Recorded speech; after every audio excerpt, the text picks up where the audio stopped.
Coba bayangin satu momen, di tengah-tengah kekacauan akhir Perang Dunia, ada sebuah bangsa yang lagi di persimpangan jalan. Nah, dalam beberapa menit ke depan, kita bakal kupas tuntas kisah super dramatis di balik proklamasi kemerdekaan Indonesia tahun 1945. Sebuah deklarasi yang lahir dari pertaruhan, perdebatan, dan keberanian yang luar biasa.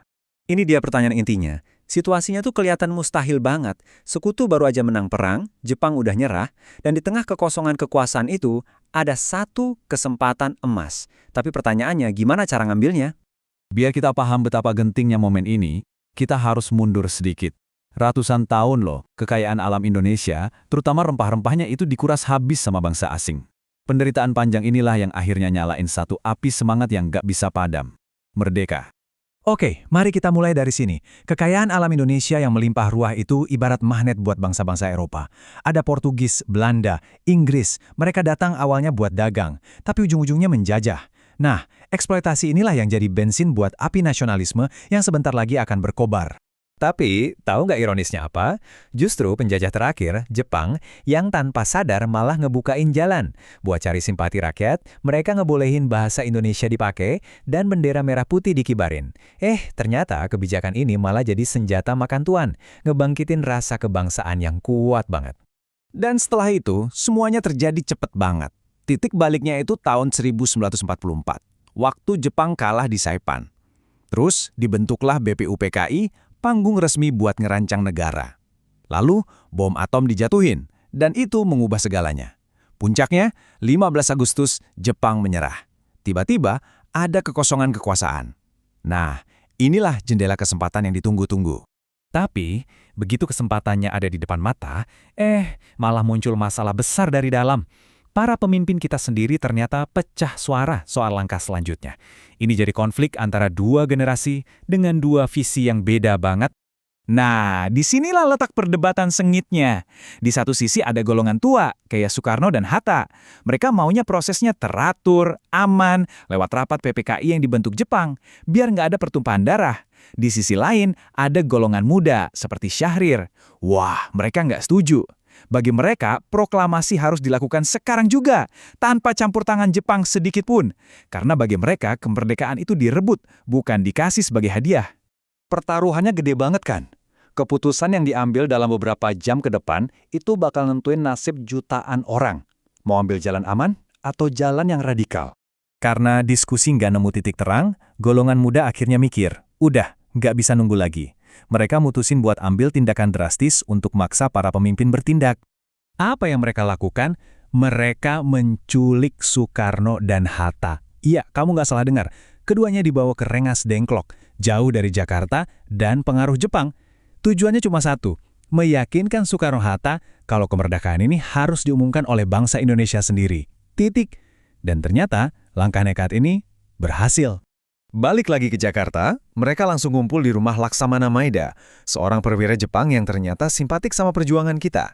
Dan di sanalah, semalam suntuk sampai subuh, Soekarno, Hatta, dan Ahmad Subarjo ngerumusin kata demi kata naskah proklamasi. Di luar, para pemuda nungguin dengan tegang. Ada satu momen penting waktu Soekarni ngusulin biar Soekarno-Hatta aja yang tanda tangan, sebagai simbol persatuan. Ide brilian. Naskah finalnya pun langsung diketik sama Sayuti Milik. Setelah malam yang super panjang dan tegang itu, akhirnya tibalah hari di mana sejarah baru akan ditulis. Hari di mana semua penderitaan, perjuangan, dan perdebatan akan sampai di puncaknya. Lokasinya bukan di istana megah atau lapangan luas, tapi di sebuah rumah sederhana, di Jalan Pegangsaan Timur 56 Jakarta. Di hadapan kerumunan orang yang udah nunggu dengan penuh harap, momen itu pun tiba. Dengan suara yang tegas dan mantap, Soekarno membacakan kalimat-kalimat yang singkat tapi begitu kuat. Setiap katanya adalah pernyataan kedaulatan, sebuah pengumuman resmi ke seluruh dunia. Era penjajahan telah berakhir dan era baru telah dimulai. Dan begitu saja, dengan satu deklarasi singkat itu, lahirlah sebuah bangsa baru, Indonesia merdeka. Satu momen yang mengubah takdir jutaan orang untuk selamanya. Tapi perjuangan gak berhenti di situ. Gak pakai lama, besoknya, tanggal 18 Agustus, dasar-dasar negara langsung disusun. Soekarno dan Hatta diangkat jadi presiden dan wakil presiden, dan UUD 1945 disahkan sebagai konstitusi negara. Gerak cepat. Oke, jadi apa sih arti sebenarnya dari proklamasi ini? Jelas ini lebih dari sekedar selembar kertas yang dibacakan. Ini adalah fondasi dari semua yang kita punya sekarang. Merdeka itu artinya bebas. Bebas dari kekayaan alam yang dikuras, bebas dari aturan penjajah, bebas untuk mengatur negara kita sendiri. Ini adalah hak untuk menentukan nasib kita sendiri. Hak yang udah diperjuangkan dengan darah dan air mata. Dampaknya itu kerasa di semua lini. Pertama, ekonomi.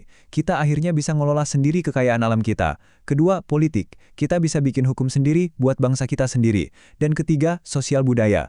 Proklamasi ini jadi semacam lem super kuat yang nyatuin ribuan pulau, suku, dan bahasa jadi satu nama, Indonesia. Nah, ini poin yang paling penting.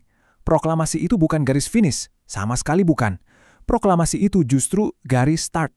Perjuangan merebut kemerdekaan mungkin udah selesai, tapi perjuangan yang jauh lebih berat, yaitu mempertahankan dan mengisi kemerdekaan, justru baru aja dimulai. Dan ini ngebawa kita ke pertanyaan terakhir buat kita semua. Perjuangan generasi 45 adalah merebut kemerdekaan. Perjuangan kita hari ini adalah mengisinya.